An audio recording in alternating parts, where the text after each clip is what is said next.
Hey everybody, welcome to Friday the 13th, the series? I'm your producer Robert, And I'm your host, Hill Street. and after a complete, spoiler-filled recap of the episode, we are going to discuss the show you either just learned existed or always wondered how it existed. We promise the answers will be few and far between because we're just here to have some goofity fun exploring a show that, despite, or possibly even because of its faults, isn't good and isn't so bad it's good, but is still somehow oddly charming. Let's dive in, shall we? Full disclosure, Hill Street and I have both seen the first 8 episodes and only the first 8 episodes. Hill Street just received the script about 3 minutes ago and is now going to read through it cold for the very first time. Are you ready, Hill Street? I'm ready. Then action. Episode 8, Shadow Boxer. Show, I have to say, you might not have had a large budget, but you clearly spent it all on real locations. This boxing gym is great inside and out. And Cornelius, a boxer working a heavy bag, is actually wearing bag gloves and not the standard boxing gloves we're all accustomed to. Show, I tip my hat to you. You really liked the hospital in the last episode, right? Yeah. And I mean, it makes sense that stood out to you so much because you spend a lot of time boxing. Yeah, I thought this was a great looking, very atmospheric gym. I also liked the hospital last episode, but I remember you commenting on that, and I'll defer to you on all things hospital. But yeah, it just kind of hit me with this one that for a low budget show, they sure do a lot of location work. Yeah, that's pretty cool. I mean, also, I don't know if it makes sense they would do location work because I doubt they had like a studio that they could do up any way they wanted, you know? Yeah. I mean, a lot of times though, Canada does have film infrastructure, and typically building sets and then reusing them ends up being a lot cheaper than location work. In general, location work is far more expensive because you can't control it. There are a lot more variables. Right. I don't know, perhaps in future seasons, once they were a little bit more secure that they were coming back, maybe they built some of these locations and started reusing them. Maybe, yeah. I don't know this to be true, but I would bet almost anything that the inside of Curious Goods has to be on a stage. Right. Makes sense. Not the exterior, of course, but the interior, since they reuse that so often in the basement, the vault, those types of things. But in general, they tend to shoot on locations frequently. They don't just try to reuse the same sets over and over again. And it's actually pretty impressive. Yeah. But wouldn't you know it, media always gets fighting and law enforcement backwards. Fighters keep their hands below their face while law enforcement keep their gun up against their face. It's okay, show. Classic rookie mistake. I had a friend once that was a former soldier who really got flustered at that. He was the one that really pointed it out to me. Whenever police or law enforcement in a show are clearing a room, instead of having their guns tight against their chest, they're up by their face, pointed at the ceiling so you can get that sexy close-up shot.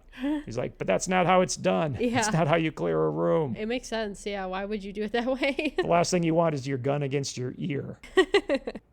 Manny is the gym's owner and will be our Burgess Meredith for the evening.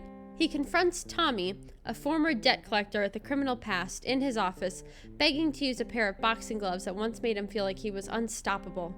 Manny calls him a bum, then proceeds to articulate all his bum qualities. It's a nice speech, but he mentions poor footwork like it's almost an afterthought when any half-decent boxer will tell you footwork is the most important aspect of the game.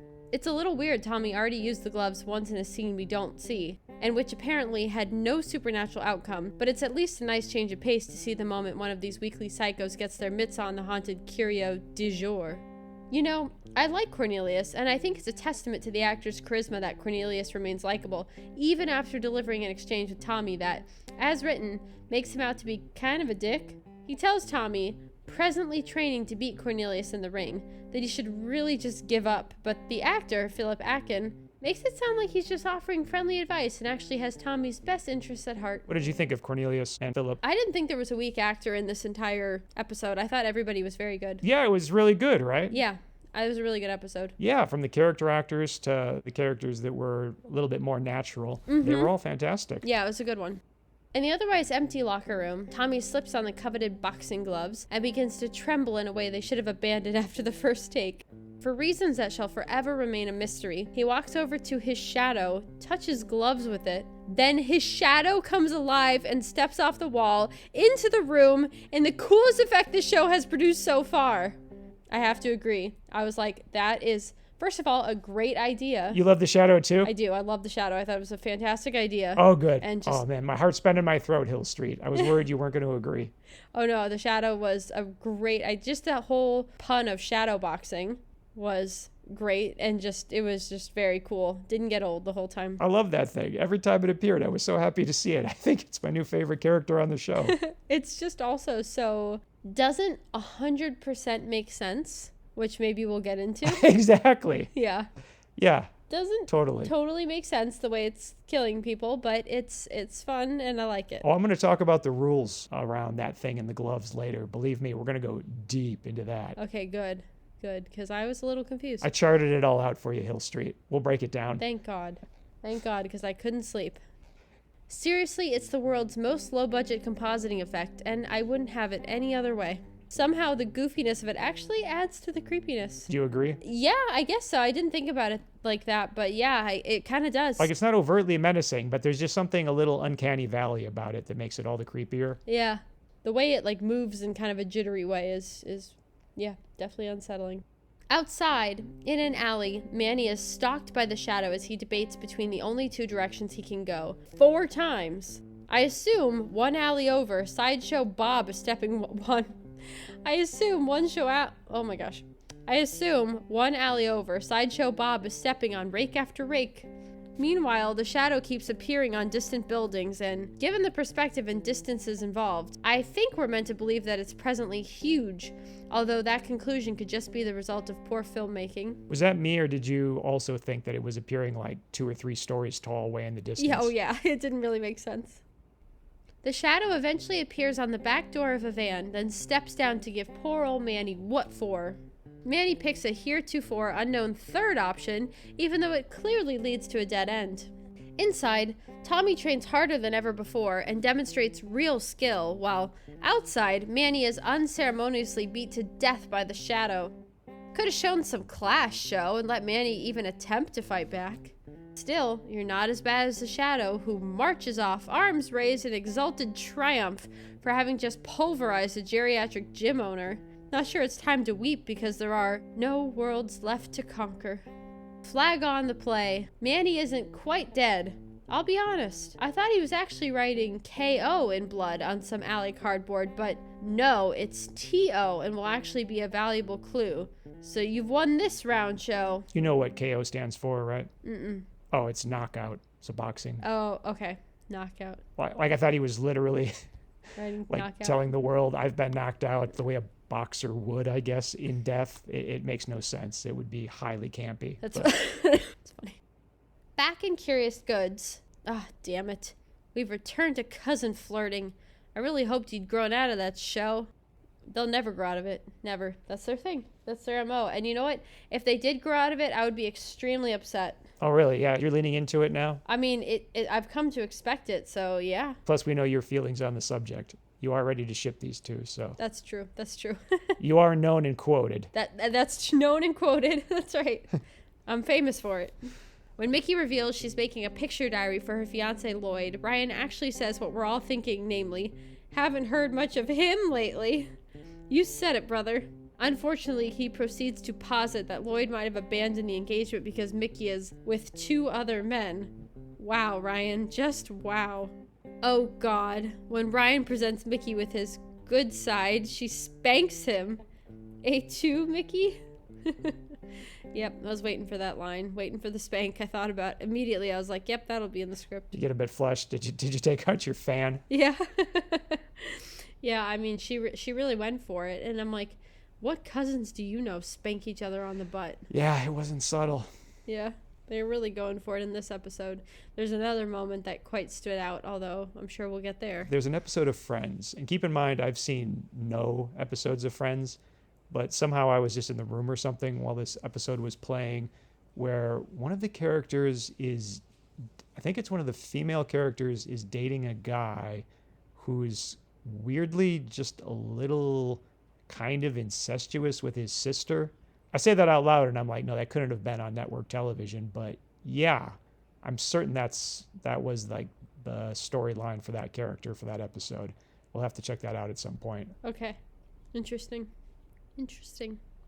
Is this Ouroboros? Ouroboros, yes. Ouroboros. Yep. In a moment that's pure Ouroboros, Manny's widow contacts Curious Goods to find out if they want to purchase any of Manny's memorabilia, some of which he purchased from them. Jack confirms with the ledger that Manny previously bought the killer gloves from them.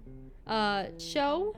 Don't mean to crack you wide open again, but if those gloves are in the ledger, why the hell didn't you contact him? You know, when he was alive? Aren't you guys presently dedicating your lives to stopping evil? Oh, is it because you don't know which items are responsible for mysterious deaths or not? Well, you still don't. At most, you know an old man was beaten to death in an alley. Speaking of Lloyd, I thought you don't even want to be here, Mickey. So why are you making picture diaries instead of finding every person in the ledger? Good point. Good point. Oh, thank you. Little tangent here, but the gloves once belonged to Killer Ken Kelsey, an old-time pugilist? Pugilist. An old-timey pugilist who once killed a man in the ring. So that's when he got the nickname, right? Nope. Jack informs us he already had that name, but this time he lived up to it. Weird. At the gym, the gang can't find the gloves, but Sadie, Manny's widow, helpfully informs them the gloves have killer stamped right into the leather. Really? Were these things owned by Jules Winfield? Yeah, I love Sadie, too.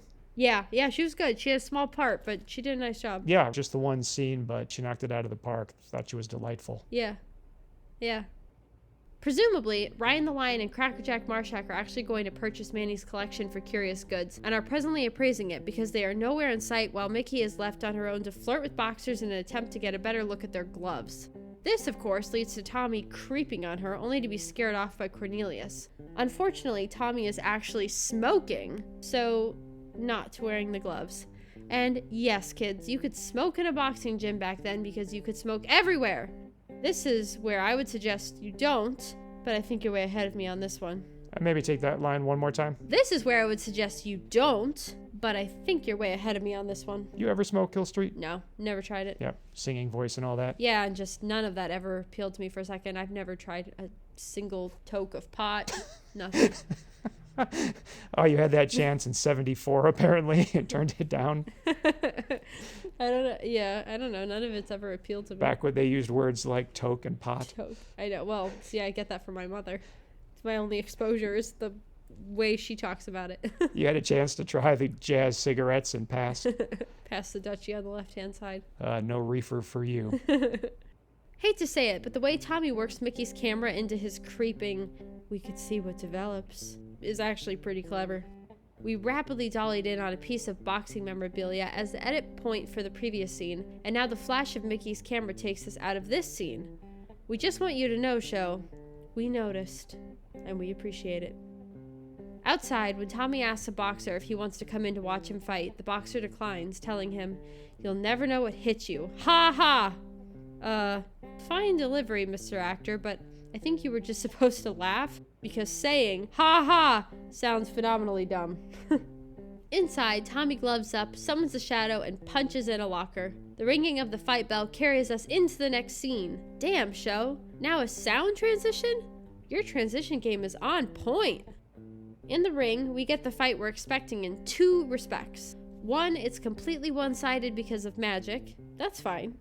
Two, the boxers take punch after punch after punch to all the vital regions, when pretty much any real boxing match has a fighter down and possibly even out after only one shot landing square. The result isn't a realistic fight in which tactics and athletics win the day, but simply a fortitude test of who's willing to suffer more abuse. Even classic boxing films like Rocky fall prey to this, so no aspersions here, just saying. That's my gun by the face. Yeah, I know, I get that totally.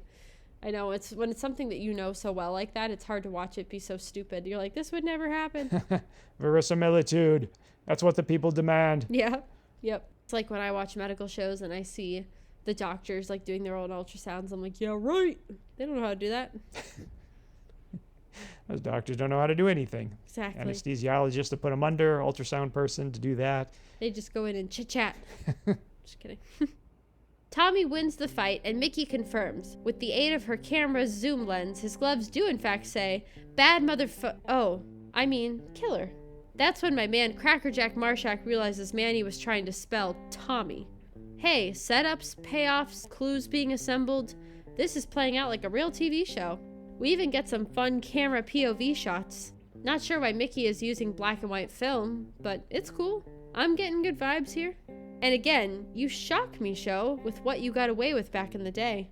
Hard cut to the boxer who said, "Ha ha," smeared in blood, as seen through the window of his car before sliding down it, leaving a crimson trail behind him. A+. Commercial break! Some shows have a monster of the week. This series has a curio of the week, and so do we. Believe me, no one paid us for the following endorsements, and once they hear the show, it's more likely they'll pay us to retract them. We just want to share some cool things with you while simultaneously using our platform to give a little free promotion to those without a massive advertising budget. So, Hill Street, what is your curio of the week? My curio of the week is an app called Run Lines With Me. This one is for actors out there, or even if you're not an actor, if there's just something you have to memorize, like a script or a speech or something, it's invaluable. It is invaluable. I did a play recently called The Innocents. If you've ever seen Bly Manor on Netflix, it's the play that show was based on. And I've done lots of plays and musicals and stuff in my life, so usually memorizing lines is not a problem for me. But this play had 10,000 million bajillion lines, and I was just having the worst time memorizing them because they were very complex and they were old-fashioned the way they were worded, and I just could not memorize them, and I had a billion monologues. So I downloaded this app called Run Lines With Me, and what you can do is you record your scenes, you record your lines and the other person's lines, and you hold down this button when it's your line. And the app has several different features where you can either just listen to the entire scene, including your lines. You can also turn it where it will silence your lines, so you can listen to the lines, before and after, and you can try to say your lines, and then there will be like a pause. I'm not setting this up well, but let me try that again. So basically, there's an option where there will be a delay so that you can try to say your line, and then it will say your line for you, and you can see how right you were. It can take your lines out altogether. There's a lot of different features to it, but it is wonderful. Now that I've used it, I think I'm going to use it for every show I ever do because it just helps you learn lines so quickly. So what I did was I would listen to the scene a few times, and then I would put the option on where it kind of puts a delay on your lines. So for example, if the line was, "What time did you get here?" and my line is, "About a half an hour ago, I arrived by carriage," there would be a pause, and I would try the line, and then it would actually say my line, and I would see how close I was, and then eventually I would just take out the repeat of the line, and I would just go through, and I would run those lines every single day up until when we opened, and even after we opened, just to keep working on them. And the app is just beautifully made. It's a fantastic idea. Cannot recommend it enough. Can you select different voices? That's a good question. I don't think so. I actually read the different characters in slightly different voices to help myself. Like there was an older lady character, and I would try to say it with a slightly older voice, and there was a young girl, and I tried to use hers in a younger voice. I don't know. To be honest, I didn't really delve into the different aspects of the app as much as I probably could have. You can change the speed of the read if you wanted to go slower, if you wanted to go faster, but I don't know if you can change the voices. That's a good question. Changing the speed is very useful. It is, yeah. My curio of the week is complicated. Essentially, it's a family of 3 podcasts, all hosted by the same 2 lovable goofs, John and Jeff. If you're listening to this but prefer your humor to be funny, you'd probably enjoy Movie Mastery, their comedy podcast in which they review terrible, obscure, and terribly obscure movies. If your so bad it's good movie plate is already full, might I suggest System Mastery, their comedy podcast in which they review out-of-print role-playing games. And if that doesn't do it for you, there's always Expounded Universe, their comedy podcast, noticing a theme here, in which they mostly review Star Wars Expanded Universe books, but are currently reviewing World of Warcraft stories. Regardless of the cast you choose, these 2 gentlemen are witty, knowledgeable, and have killer chemistry, yes-anding each other on a moment's notice with the deepest of deep-cut pop culture references. And you can be sure the farther they go off-topic, the more hilarious they become. If you haven't already, check them out today wherever you get your podcasts. In the locker room, Brian the Lion discovers Tommy doesn't know how to spell his own nickname, Terrible. To be fair, he takes a lot of shots to the head. A shadow sneaks up on Ryan, but it turns out to be Cornelius, catching him red-handed right after learning Tommy's address. Ryan asserts Tommy was keeping Ryan's wallet in his locker for him, and Cornelius immediately proves that isn't true. Oh, Ryan. And you want to be our latex salesman? Outside Tommy's apartment, the episode's shadow motif is reinforced by seeing Tommy's silhouette in the window. Nice touch, show. Outside, the gang ponders their situation from the safety of the Winchester mobile. Mickey disparages the neighborhood for reasons that are between her and her god, and much like the supposedly creepy apartment building in the Haunted Teacup episode, I'll have to take her word on this because the block looks fine.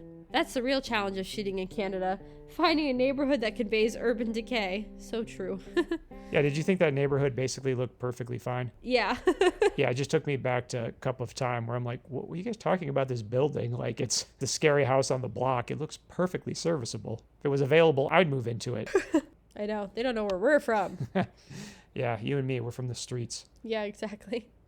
To your credit, Joe, the spray paint on the phone box Mickey heads to and the ambient police sirens are a nice touch. Mickey proceeds to call Tommy to lure him out on a date. Only 2 problems. She shouldn't have his number, and she suggests they meet someplace close to his apartment. I'm sure the youth of our nation is currently shouting, she obviously got his number from the phone book hanging inside the booth, but it was edited out for pacing reasons. But au contraire, this is a rough part of town, so surely the book has been ripped out.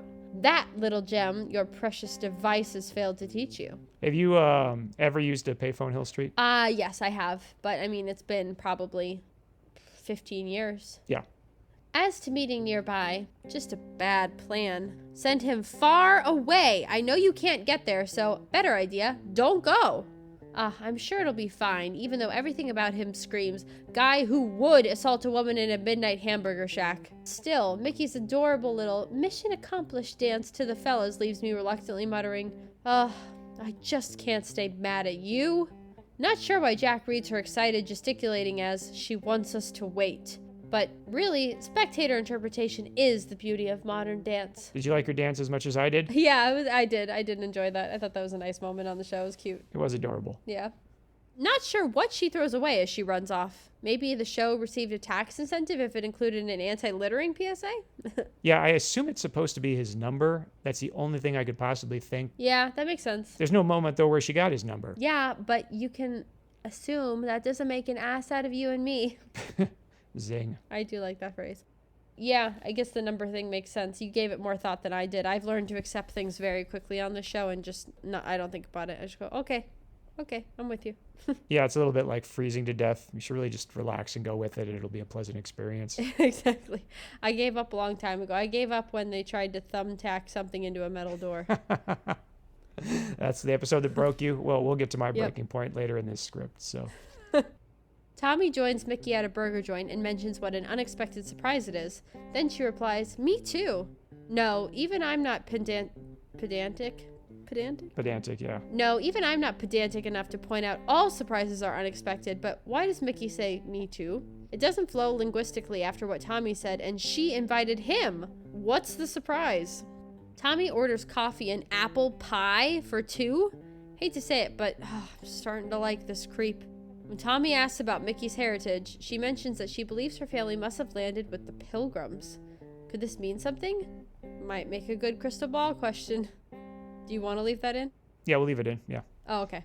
Okay, wasn't sure if that was like a note to yourself. No, it belongs in there, and we'll follow up on it because the crystal ball comes much later, so it'll be in the right order. While looking through Tommy's apartment, Ryan the Lion tosses a stack of pizza boxes aside while seeming to proclaim, the guy grades his pizzas. Do those words mean anything in that order? Did John D. LeMay, the actor who portrays Ryan the Lion, suffer a stroke while filming and they just left it in? If so, that is some serious cinema verite. Maybe he said craves, but I'll never know. If you're wanting me to comment on that moment completely went over my head, so I cannot comment. I'm sorry. I literally thought, do I chime in and ask Hill Street what she heard? And then I decided not to. Yeah, I have to be real with you. The audio on this show sucks asshole. So the sound and music and background effects are loud, and then the dialogue is so quiet and there's not subtitles offered. And as you know, my hearing is shit, so I have to squeeze my eyes and try to focus on their mouths moving to try to catch what they're saying half the time, and I don't get all of it. So things like that I'm definitely missing, I'm sure. Well, I'm going to be real with you, Hill Street. and say that that is exactly why I decided not to bring it up with you, but I didn't want to air your dirty laundry again. I mean, you've brought up in the past that you're a little hard of hearing, but Yeah. I didn't want a first-time listener to think like, oh, wow, he's really throwing her under the bus on that one. So thank you. Yeah, you don't want to fucking blast me. That's right. You're on blast. Yeah. Yeah, fucking blast me. You keep it up. You're off this podcast. So help me, Hill Street. Yeah, so there's a lot of things where I think, what the fuck did they just whatever, I don't know. It's an old show, so it doesn't surprise me that the audio isn't great, but even so, the quality is just so bad. And I always check each new episode, like, did they add captions? I don't know why I expected to just pop up, but it doesn't, and it's so annoying. Wait, you're not getting captions when you click CC on YouTube's window? I know, right? What a shock. No, I'm not being sarcastic, because I did. I actually used them at one point and actually understood something Jack said because I put those on. Oh, almost every episode, they only have captions in another language. They don't have English captions for almost any of these episodes. You know, there's more than one channel that puts these out. Let me send you a link, obviously, when we're done, to the one I use, because Okay. I'm certain I saw English captions. Okay, yeah, that would be really helpful. Really helpful. Absolutely. It drives me nuts. Anything I can do to help Hill Street. Yeah, that's what I figured you'd say. That's right. You know I'm an ally. Not sure why Mickey isn't eating her apple pie if she's trying to keep Tommy occupied, but she doesn't, and he notices, so he understandably suggests they leave. When she won't, he almost turns violent, but it's her lucky night. Between that and letting her uneaten slice of apple pie go to waste, I take back every nice thing I said about this jerk. So this means he's returning home angry and sexually frustrated. Ryan the lion, you might want to get out of there, toot sweet little buddy. And now the chickens come home to roost regarding Mickey's little meet me somewhere close by plan. She can't return to the phone booth to warn Ryan and Jack because it's basically next to Tommy's building, so by the time she calls, he's already on his way up. Just to double down on their stupidity, Mickey and the Ryan-Jack combo never coordinated a plan, so Ryan and Jack don't even know if they should pick up Tommy's ringing phone or not. I would suggest that adding a ticking clock would have not only made them all appear smarter, but increased the tension. However, it's a moot point because none of this is played for suspense. It all happens far too quickly for that. So, in a moment, I can't believe I am seeing Brian the Lion and Crackerjack Marshak just huddle in a corner, completely exposed, apparently hoping Tommy will never turn on the lights and or look in that direction. That was like the funniest, strangest part.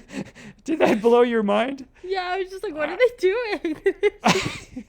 Stood I there mean, it's in retrospect, I'll give the show credit. It makes sense that Tommy would live in like a one-room studio apartment. But I was like, I just assumed there was at least one other room and that they were going to run through a doorway, and they just stop in the corner. like, they're literally, Hill Street, they are literally opposite his front door. I know. It's the first thing. They didn't even like doing? They didn't even duck or anything. They looked hilarious. They both were just like standing on top of each other, just staring at him, like still, like maybe if we don't move, he won't notice. And I was like, what is happening? Maybe a boxer's vision is based on movement, like a T-Rex. Yeah, like even if they come up with like a stupid plan, like one of them tried to like Ryan maybe tried to hide underneath a sink or something in like a cabinet. Like it's a terrible plan. It would never work. But even if they split up and like maybe a part, they could find like a smaller space. But nope. Yeah. Ryan just kind of leans against Jack, who leans against a wall in the corner. Yeah. You think they'd like duck behind a trash can, some type of effort to hide, but they were like, we're just gonna stand together in the middle of this fucking room. It was so. They didn't even crouch. They didn't crouch. Nope, they just stood right there. It was so funny. I was like, what is happening right now? Yeah, that moment absolutely blew my mind. And he didn't like go through the apartment for a while and then eventually see them. It was just like he walked in and looked at them and they were like, hi. Yeah, he actually turns away from them, which that took me like maybe 2 watches because I'm like, how did he not see them? But I'm like, okay, I see what they're trying to convey. He's looking down at the pizza boxes that we have to remember that like Ryan just chucked on the floor. So he's looking at the mess that they made in his apartment, but it doesn't make sense because he walks in the door, is facing them, turns to his left, spins around looking at supposedly the crap on the floor, and then immediately spots them in the corner. It bought them all of 2 seconds. Oh, that's hilarious. Okay, I guess I better read that whole part again because I laughed through the whole thing and it was not understandable. Oh no, it's brilliant. It's going to be far better than a take where you didn't laugh. But if you want to just to like get some momentum, yeah, why don't you go ahead and start over? But no, that is absolutely the take I'm going to use. So in a moment, I can't believe I'm seeing Ryan the Lion and Crackerjack Marshak just huddle in a corner, completely exposed, apparently hoping Tommy will never turn on the lights and or look in that direction. It's still funny, isn't it? It's still funny.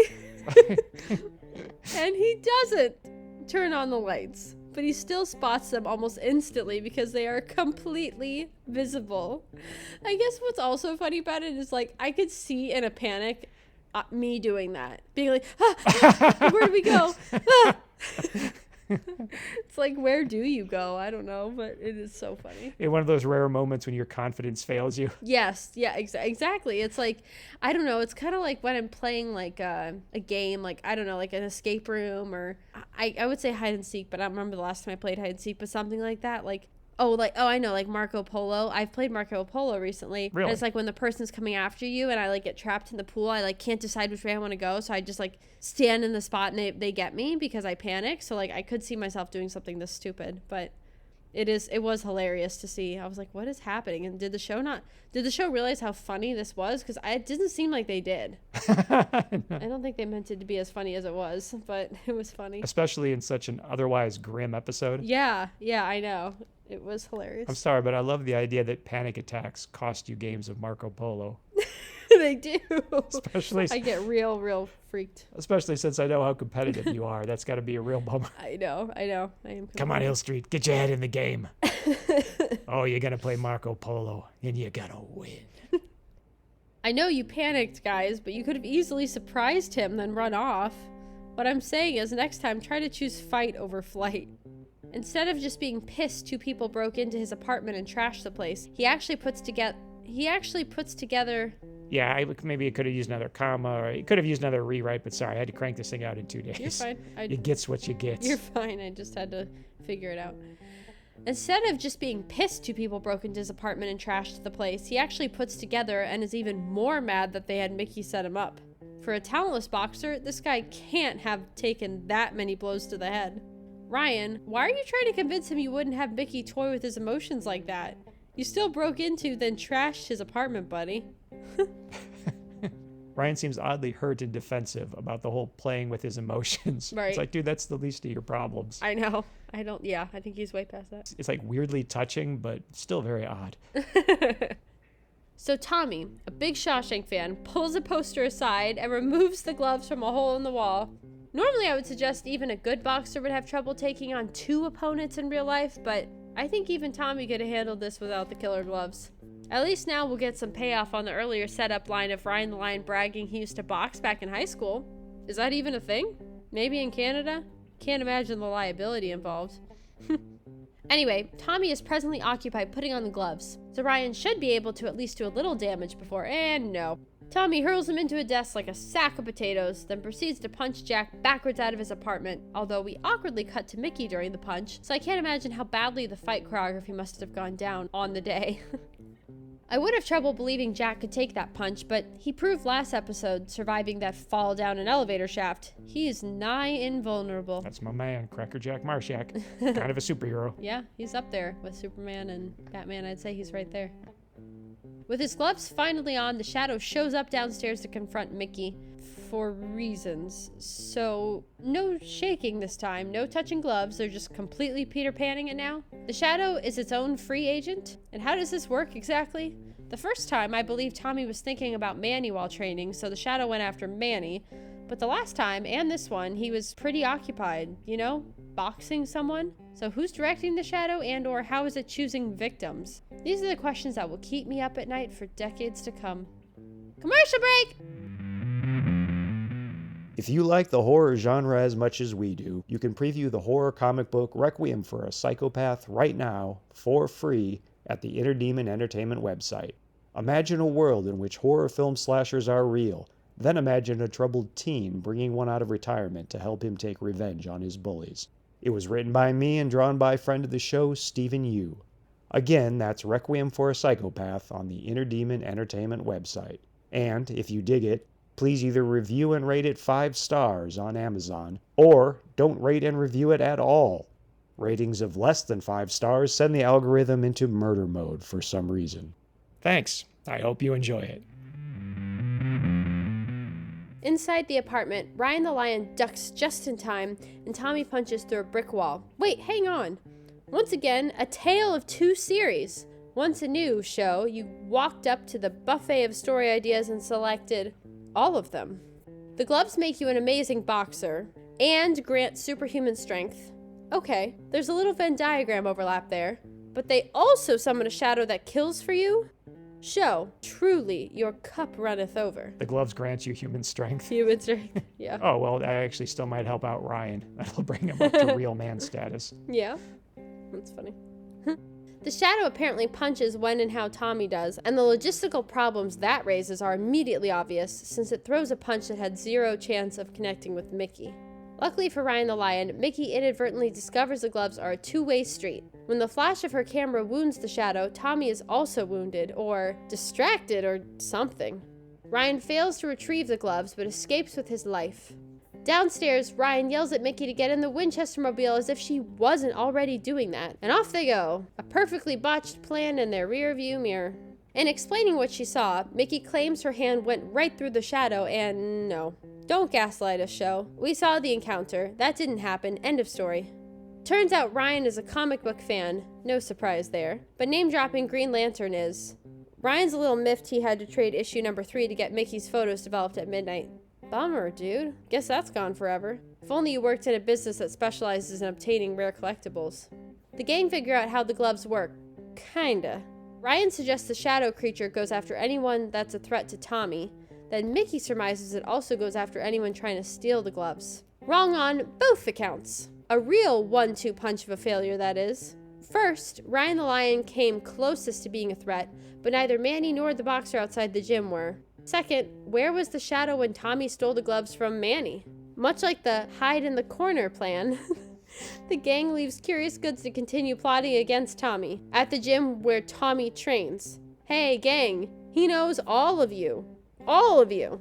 What are you doing? Or really, why are you doing it here? Yeah, I couldn't believe that when they cut back to them continuing the discussion that they were having in their kitchen, I guess, in Curious Goods. Yeah, I couldn't believe it when they continued that same discussion in the gym. It was like, oh, let's go from a perfectly logical location to the last place we should possibly be. I know.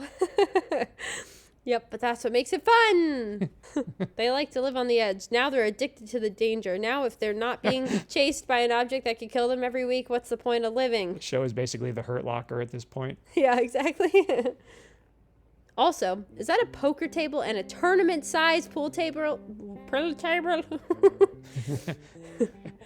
Also, is that a poker table and a tournament-sized pool table in the back of this gym?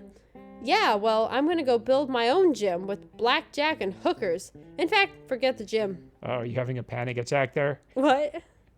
Did you have a panic attack there? I'm always deciding between a poker table and a pool table, and you just had a panic attack? Yeah, I'm always having a panic attack. I live in the middle of a panic attack at all times. I love the idea of you having a panic attack at Marco Polo and the person coming up to touch you, and you just panic and slug them in the face and run off into a bush. Sorry, panic attack.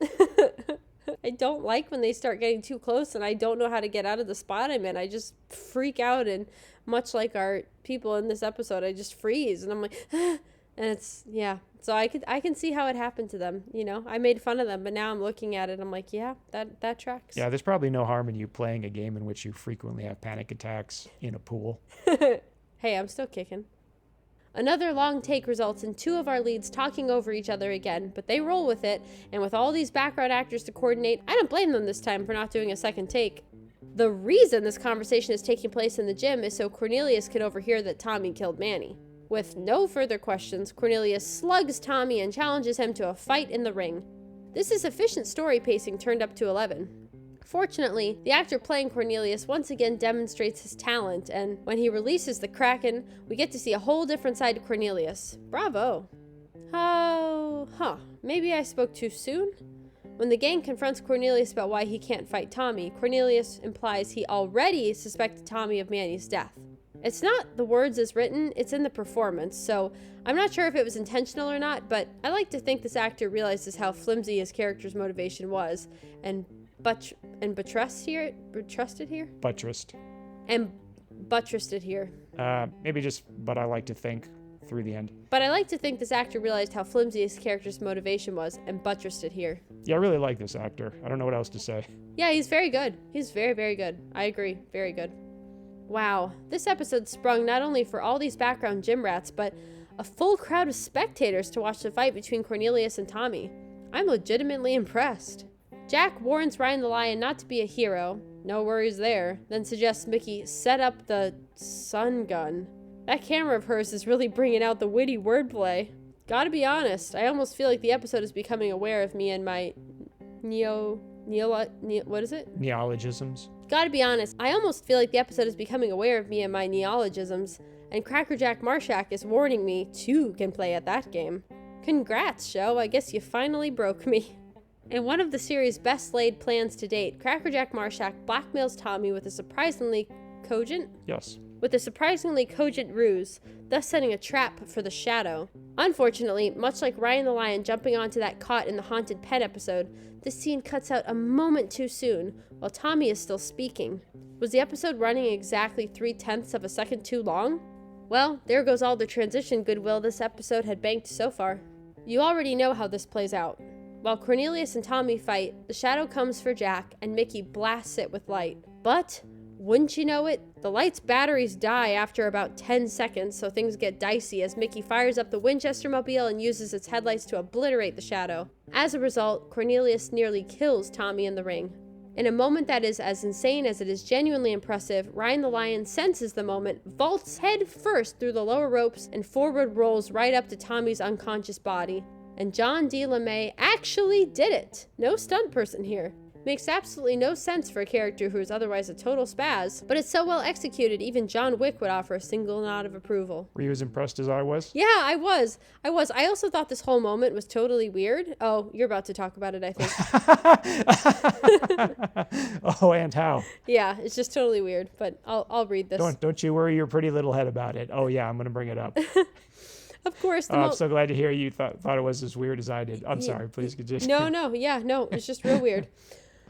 Of course, the moment is spoiled when Ryan proceeds to cut the gloves off Tommy with a pocket knife. Did he return to knife store Jim's? Then steals the gloves, all in full view of everyone. I realized until recently Tommy wasn't well liked, but he has cornermen. Is no one concerned?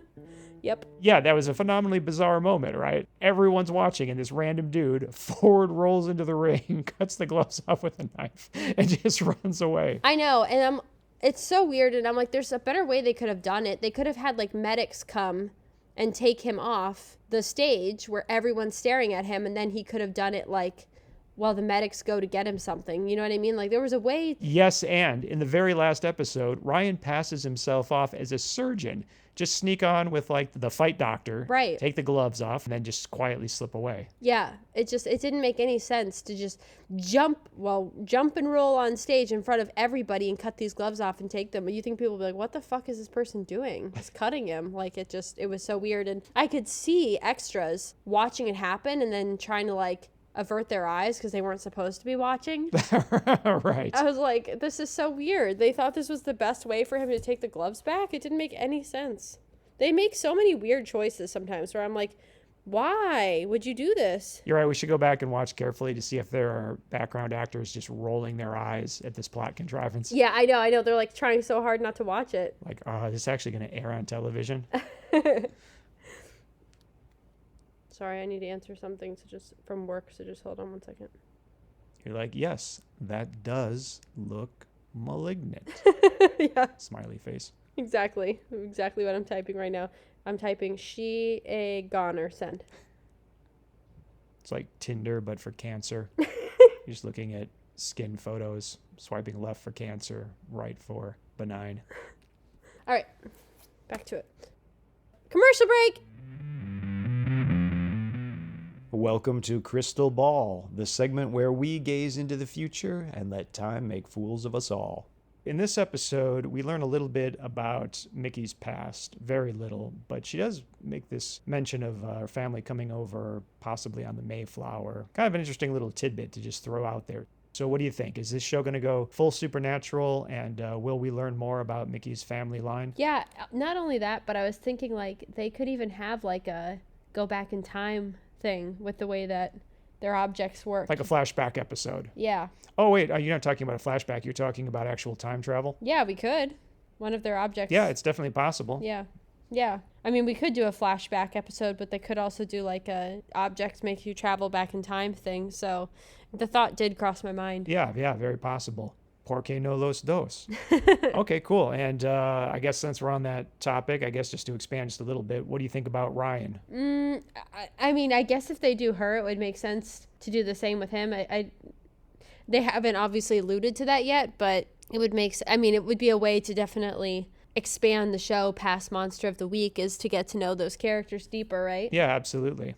Your prediction is yes, and even doubling down with flashback and or time travel. Yeah. I'm going to say that if it had just been this one mention in this episode, it might have been just a throwaway line or something that they were maybe kicking around and might or might not act on. But I'm going to say the combination of this line in this episode in conjunction with the fact that she and Ryan are cousins and there's already a family connection there, also with Uncle Lewis. I'm going to agree. I'm going to say that I think we will see more of Mickey's family and Ryan's family and learn a little bit about their lineage I'm going to lean toward flashback or simply exposition. I'm not quite seeing the time travel on this show. That's solid. That's fair. Yeah, I'll hedge my bets a little bit, but you're pushing all your chips into the center of the table. I'm going to be a little more cautious. Hey, an establishing shot of Curious Goods looking the other direction. Neat. Well, the gloves have been retrieved and vaulted. Guess this episode is ending early. What's that, show? Oh, with 10 minutes left, you're starting a new story? I guess. It's funny, I noticed the same thing. I was like, oh, we're all like cleaned up here. And I noticed there were 10 minutes left. And I was like, well, something's going to happen. But what? They don't usually do that. Usually, once you have the object back, you're good. With the exception of Cup of Time. But, I mean, yeah, well, that's pretty much it. That episode is an exception to a lot of things, including All Things Holy. Yeah. But yeah, like between this episode and episode 5, the Halloween episode, the show is already breaking its patterns with alarming regularity. Mm-hmm. Alarming. I'm alarmed. Usually B-movies do that around the halfway mark, but hey, it's only through our mistakes we truly find ourselves. Fresh off her first kill in the previous episode, it's suddenly not enough for Mickey that they retrieve the haunted curio. No, she's out for blood and wants Tommy to pay for the people he's murdered. That's a real departure from previous episodes and much grittier than the tone has ever been up to this point, including this episode. And yet, another new establishing shot of Curious Goods. What can I say? Some antique stores just look good from any angle. Hubba hubba. Mickey can't sleep, possibly because she's got revenge on the brain, or possibly because she doesn't know you're supposed to take all the decorative pillows off your bed before turning in. Hey, a photograph of Lloyd, Mickey's fiance. Haven't seen him since episode 1. I can't say I'm glad to see him, just surprised. Between this and the earlier mention, maybe he's coming back at some point. That's interesting. Whoa, speaking of gritty, Tommy covers Mickey's mouth, holds a knife to her eye, then hauls her up by her hair. In a moment I had to watch 3 times to make sense of, and I'm still not sure. Ryan the lion bumbles in, Tommy hurls Mickey to the ground, wards off Ryan with his knife, then picks Mickey up, holding her as before. What I think we're meant to believe is, in the moment Ryan distracted Tommy, she bit Tommy's hand, but with everything playing out in master shots, I am just guessing. This complete disregard for the visual language of film isn't as egregious as the haunted teacup episode, but it's not great. Mickey's "I'm terrified" face is really something. Somehow, Luis Roby actually manages to look like an entirely different person, so I'll give her that. It's all teeth, man. It's all teeth. You think so? Yeah. She's like the Cheshire Cat when she's scared. It's just all I see are teeth. Is that the magic bullet? Thank you. I could not piece that together myself. Yeah. Couldn't put my finger on it. It's not a good face, and I do not like the way she holds her teeth. It made me uncomfortable. I'm sorry, did you say the way she holds her teeth? Yeah, she does something real weird with her teeth. Interesting. I can't even imitate it. I'm trying right now, and I can't do it. Hello. You got to put your night guard in, maybe. Yeah, it's like this. She holds her teeth like this. I've not heard that expression. I love it. David Ferry, the actor who plays Tommy, gives a fantastic psychotic killer performance, but even he can't elevate the line, "Oh, I'll hurt her to death." Man, even with her face in near total darkness, Mickey's facial expressions just cut through the blackness. Just to distract from an otherwise tense scene, Tommy refers to Mickey as Ryan's girlfriend. Yeah, unfortunately I see how you reached that erroneous conclusion. Thank God, knife to her throat, Mickey still attempts to correct the mistake, so maybe all hope isn't lost for the inherent decency of our heroes.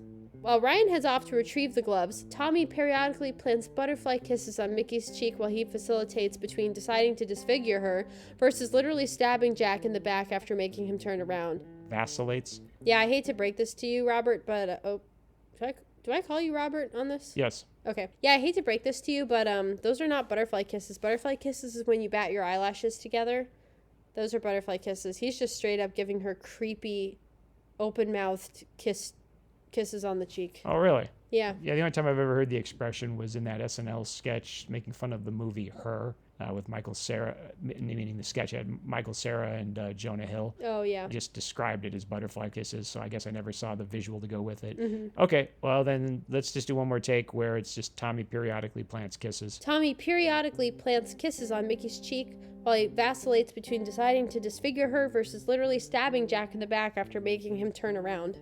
Credit where it's due, the GIMP scene from Pulp Fiction is less uncomfortable. Tommy apparently also an incel progenitor. Tommy, apparently also an incel progenitor, just keeps hurling gasoline on the total creep bonfire, suggesting he butcher Mickey for her fake date gambit earlier.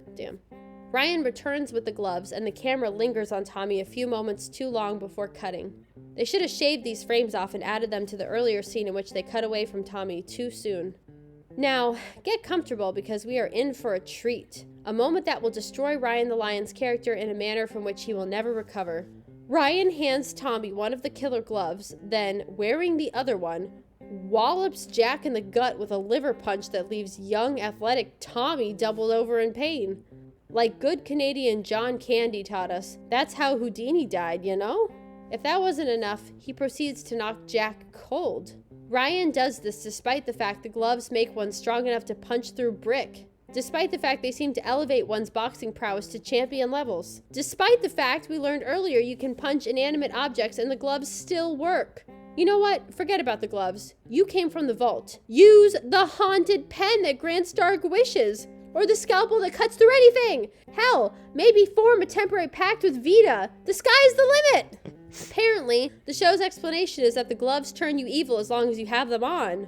I guess. That was never clear because Tommy is always evil, but c'est la vie.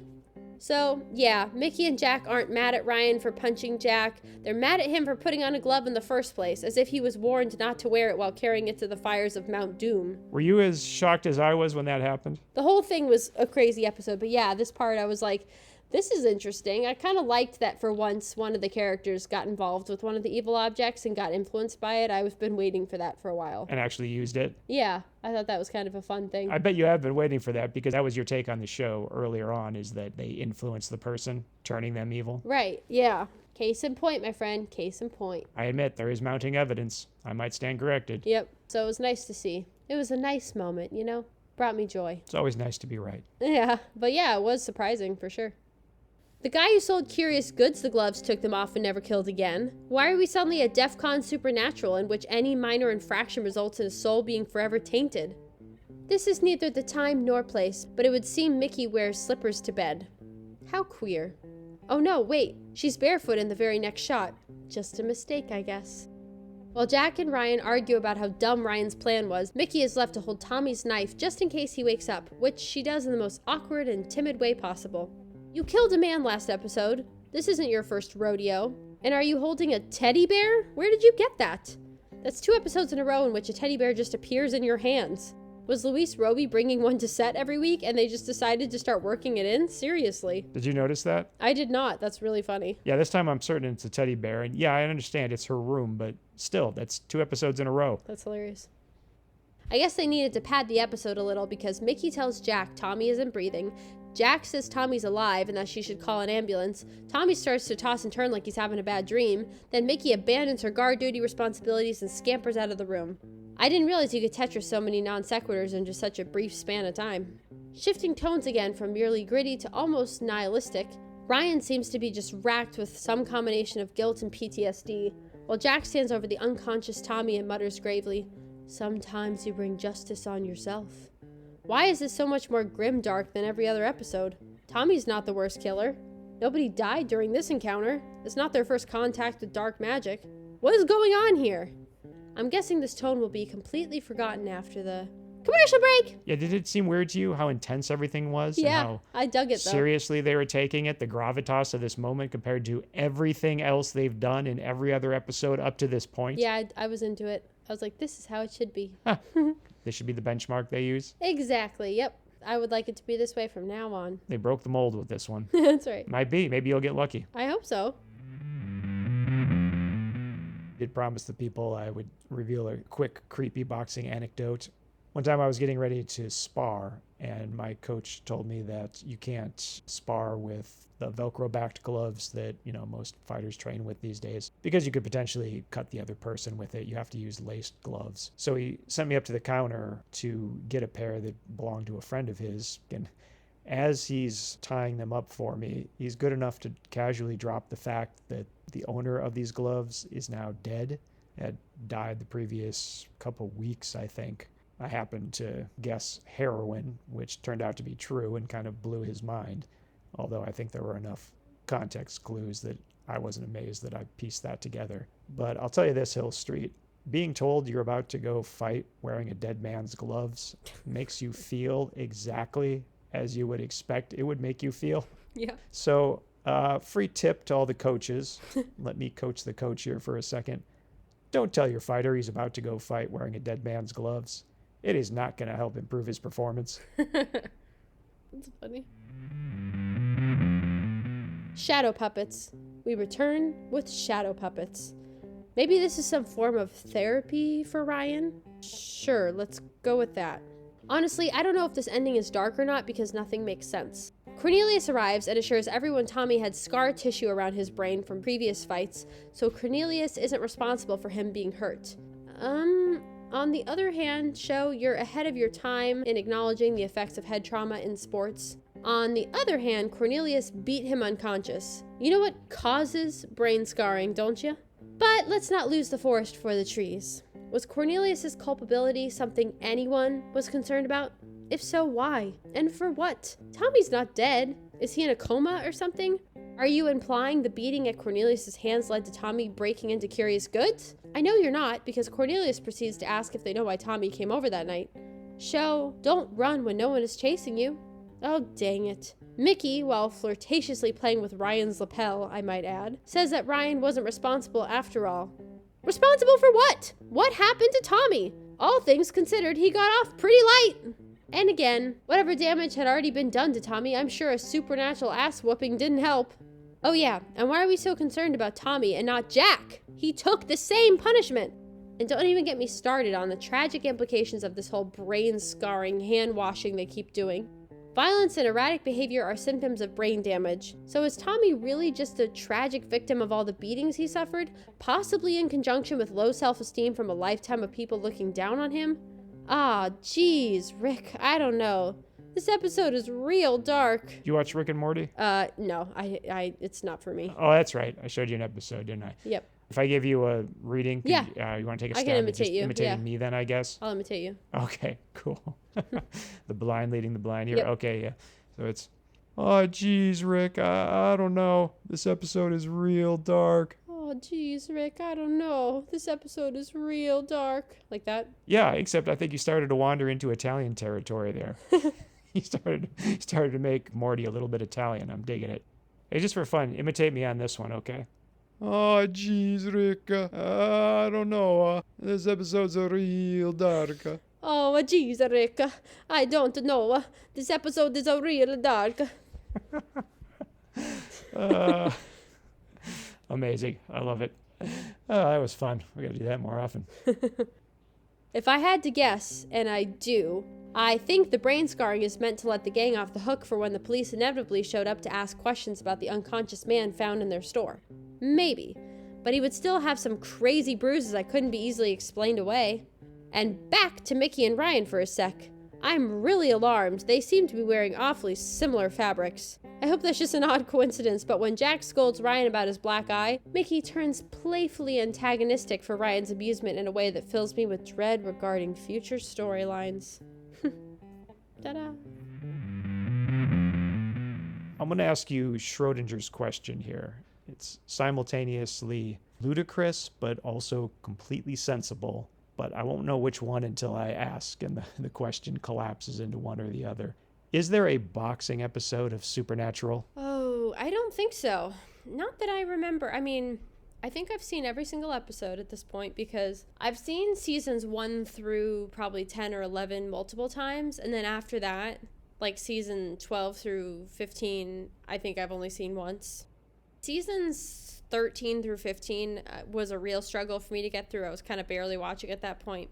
Me and my friend watched it together, and we were like talking through a lot of it and only kind of half paying attention a lot of the time because it had gotten, in my opinion, pretty bad. Fair. But I don't recall a boxing episode, no. Yeah, it's pretty rare. I mean, can you think of any other boxing stories, horror boxing stories you've heard of? No, not really. I mean, there's an episode of Vampire Diaries, like a boxing episode of Vampire Diaries. I wouldn't say it's horror by any means. Vampire Diaries in general, not particularly horror-esque. Might have like some gruesome stuff, but not scary. Wait, I'm sorry. The show, right, or movie, Vampire Diaries, isn't horror? No, it's like teen romance. But they are vampires, right? Yes. This was the Jenny Nicholson video, right? Yes, exactly. Yes, the pieces are all falling into place now. Yep. That's right. Yep. We're big fans. I haven't seen the show, but I watched that entire, what was it? 2-hour-long video? Oh. Longer? Like almost 3, I think. Okay, that sounds right. No.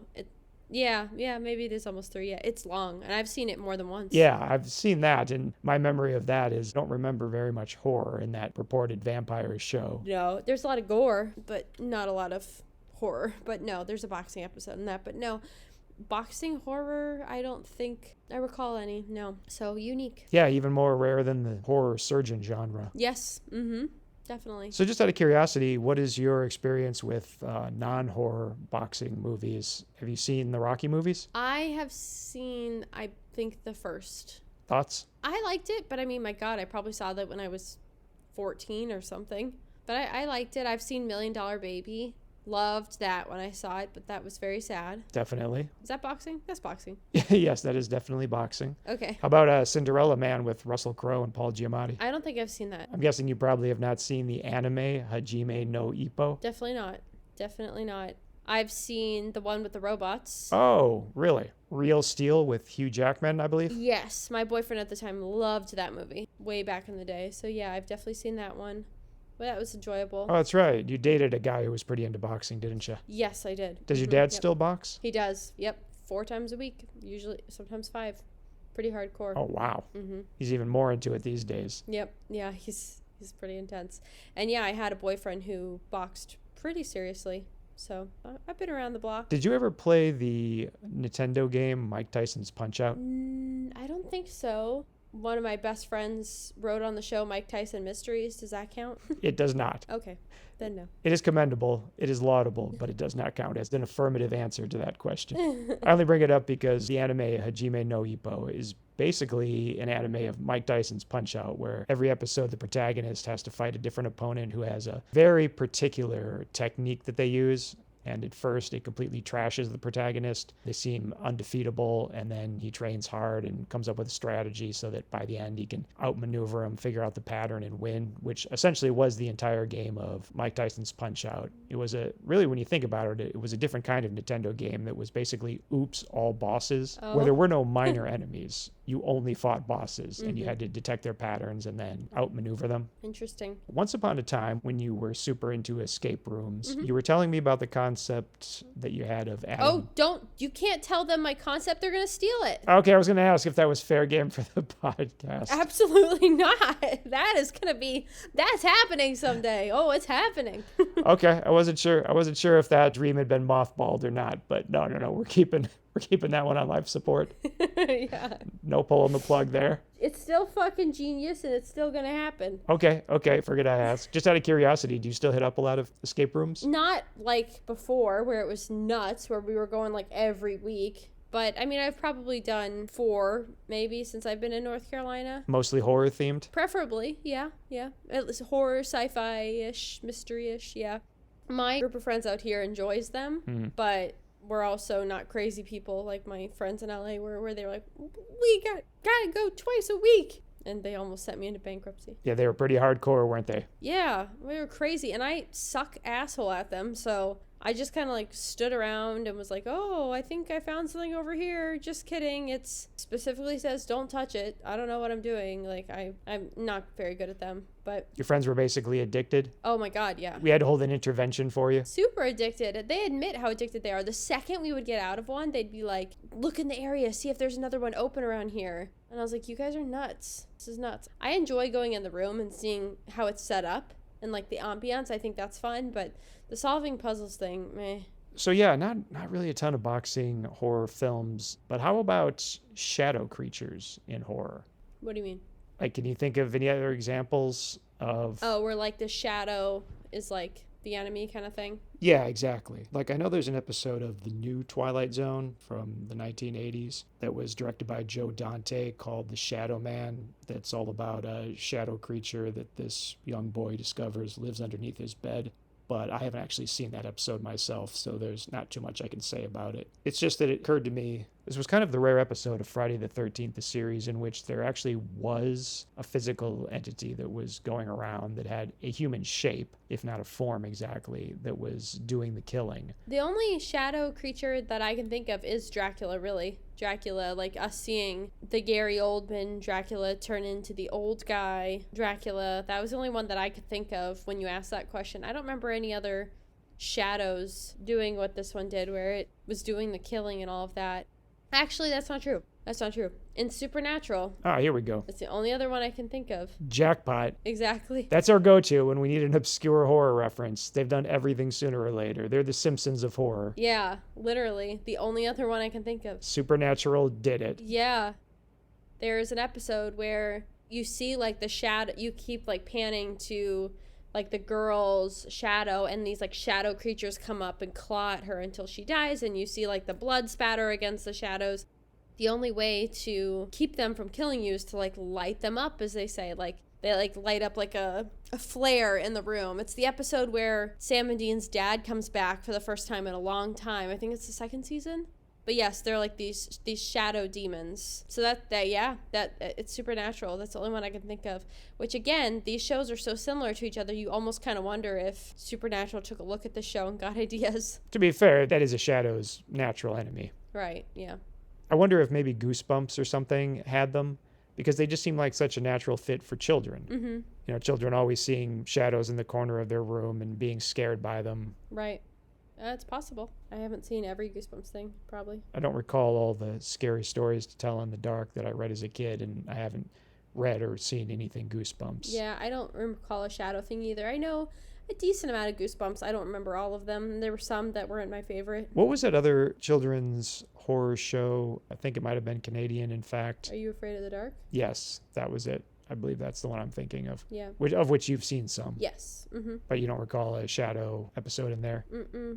I don't know. Here's something I know you can weigh in on. This episode had a creeper in it, Tommy. What did you think about him in comparison to Eddie from episode 3, Cupid's Quiver?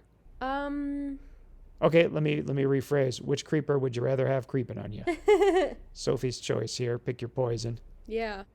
That's a tough one. I feel like Eddie was more interesting. I don't know. Wouldn't really want either one. Fair. Eddie sticks out more in my mind. Like, I remember him really, really well, even after all this time. So, I don't know. I'm going to go Eddie. Don't really know why. Can't give a solid basis as to why, but he just is memorable, and I feel like I could kick his ass. Not sure. I have no basis for that. Don't think I could kick either of their asses, but, you know, Eddie's not in the boxing episode. He's in the little love baby angel episode. I'm gonna go Eddie. Yep, the love baby. Hill Street baby. That's right, yeah. My nephew. It seemed to me that Eddie was more of a psychopath. That is true. Tommy was more of a thug, whereas Eddie was more likely to sneak up behind you and slit your throat. You know, you're spitting some straight facts here. Maybe I should change my answer. Uh-oh, just tipping my hand, revealing too much knowledge of creepers. But at least with Eddie, you'll go quick, you know? Speaking of creepers, have you seen the Jeepers Creepers movies? Yes, I have.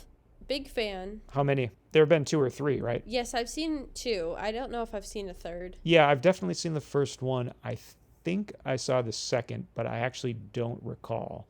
Apparently, it didn't make quite the impression that the first one did. Same. So you're a fan then? Yes, love it. I've been thinking for like the past 2 years, I should rewatch the Jeepers Creepers. Never do, but I think about it a lot. Yeah, that'd be perfect to spin at Halloween. Mm-hmm. You a Justin Long fan? Yeah, I love Justin Long. I was so surprised when he popped up in Barbarian. Yeah, I was so surprised, and I was like, oh my gosh, I love him. I was just going to bring that up. Yeah. And let's not forget, did you ever see him in Drag Me to Hell? Oh yeah, I've seen that movie multiple times. I love that movie. Oh, really? Mm-hmm. Yeah, that one didn't have a shadow creature, but it did have some fun with shadows. That's true. Remember that? When there's something outside the door, its shadow kind of extends and you can see it's all freaky goat-like. Yeah. It was a fun use of shadow. Mm-hmm. That's a fun movie in general. Absolutely. Yeah, definitely underrated. Mm-hmm. 100%. I want to talk about the cast because they did some interesting stuff. I'm starting to reverse engineer which shows were probably shot in Canada based on this cast. It's a fun little game I've been playing to amuse myself and no one else, but I'm going to present it here. Let's go ahead and start with Tommy. Our antagonist was played by David Ferry, and he's not only still working, but he was in the Boondock Saints movies. I'm guessing you're not familiar with those? Not really, no. Okay. Yeah, the first one in particular is a real cult classic. Has a certain following, probably the second one to some degree. I think they're still trying to make a third one. David Ferry had a big enough role that apparently he was in both of them, so that's pretty cool. And then Sadie, played by Patricia Hamilton, so that was Manny's wife who popped up in that one scene. Unfortunately, she died last year, actually, but she worked until 2017. And apparently, I've seen her in stuff because she was in both Anne of Green Gables.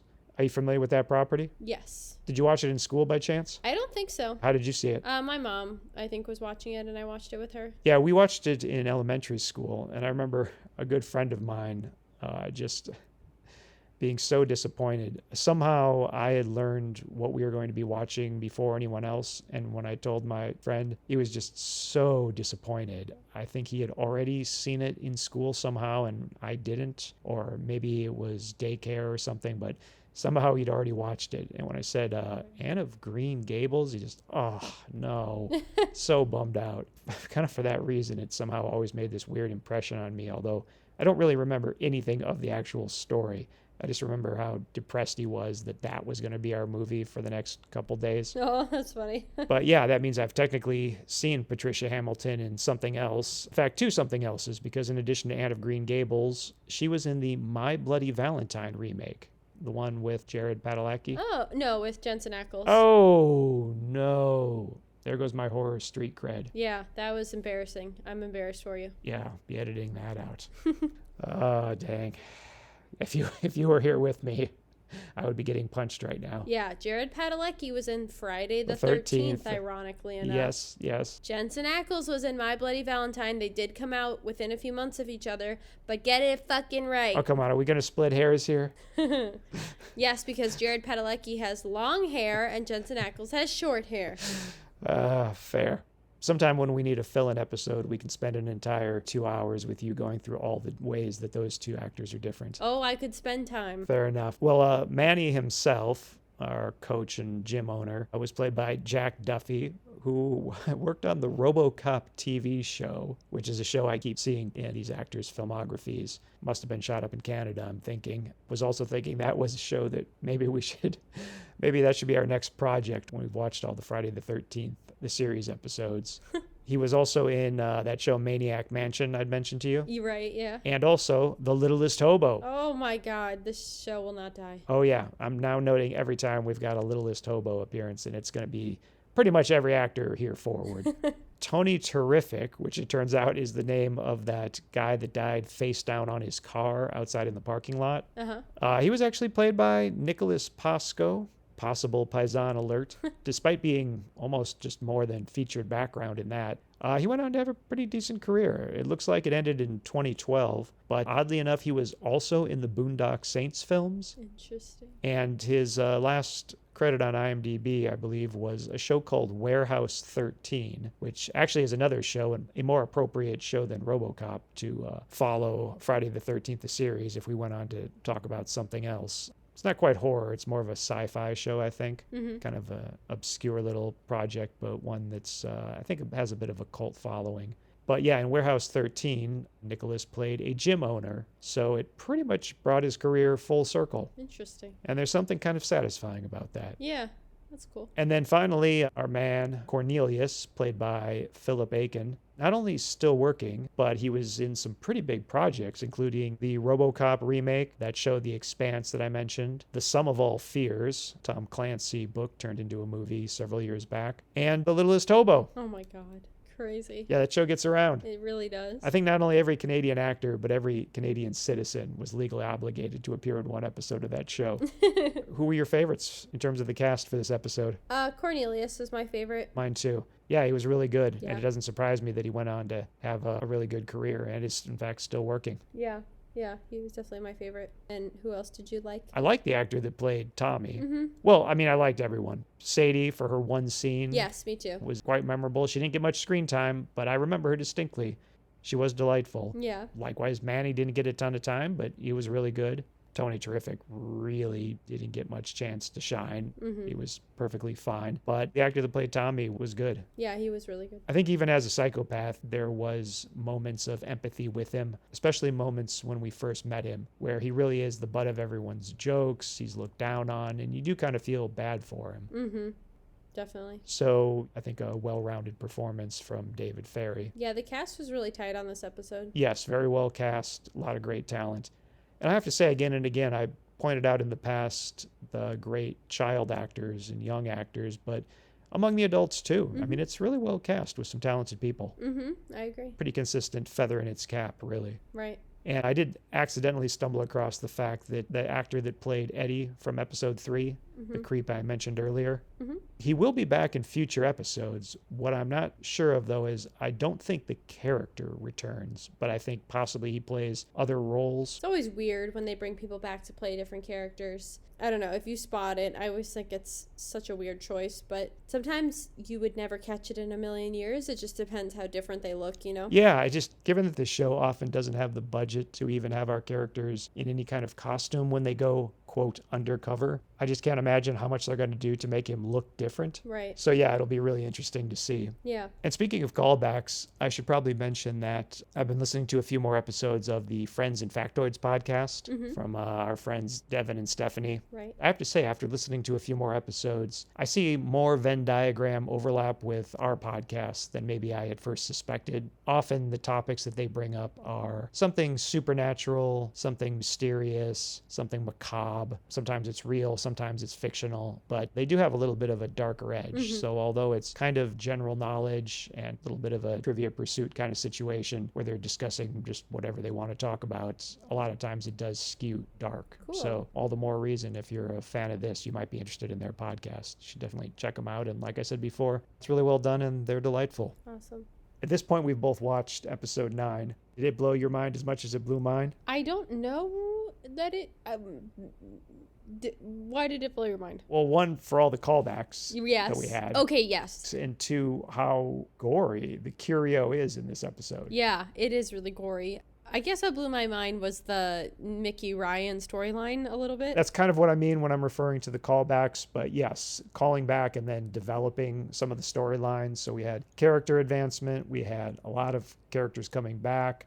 And then we had this crazy curio that was hyper violent. And then putting them all in a blender together and hitting puree. Right, literally. Well, I sure am excited to talk about it. And hopefully folks come back and take a listen because it's a wild ride. All right. We thought Dr. Giggles was like being fired out of a cannon. I know. Yeah, this one goes right off the bat. And, you know, yeah, it's some good camera work, too, the way they do it. Oh, yeah, there's some great stuff in there. Yeah. All right. Well, we'll be back next week. Yeah, right. Put these out every 3 weeks at best. We'll be back next episode to discuss it in more detail. When we get back, okay? Calm down, people. Exactly. We owe you nothing. Yeah. All right. Well, that's sign off. Let's go ahead and cut. I like that energy. Thanks for listening, everyone. We know you have a lot of choices when choosing a Friday the 13th the Series podcast, and we sincerely thank you for choosing ours. Maybe if we all look in the mirror and say Jason's name 3 times, he'll show up next episode. Special thanks to Joshua Romeo for original music and to Stephen Yu for original art. And be sure to check out the Joe on Joe podcast, the only podcast where Joe Slepsky discusses G.I. Joe. If you want to support our show, you can leave a review and rate us 5 stars on Apple Podcasts. If you want an occasional update on our projects, you can sign up for our newsletter at the Inner Demon Entertainment website. And if you want to know exactly how behind schedule our latest episode will be, you can find social media links on our website. Join us next week if you thought the wood chipper scene from Fargo was neither sufficiently horrific nor hilarious. Take care until then, and always remember what Carl said to Frylock. It don't matter. None of this matters. Good night, everybody.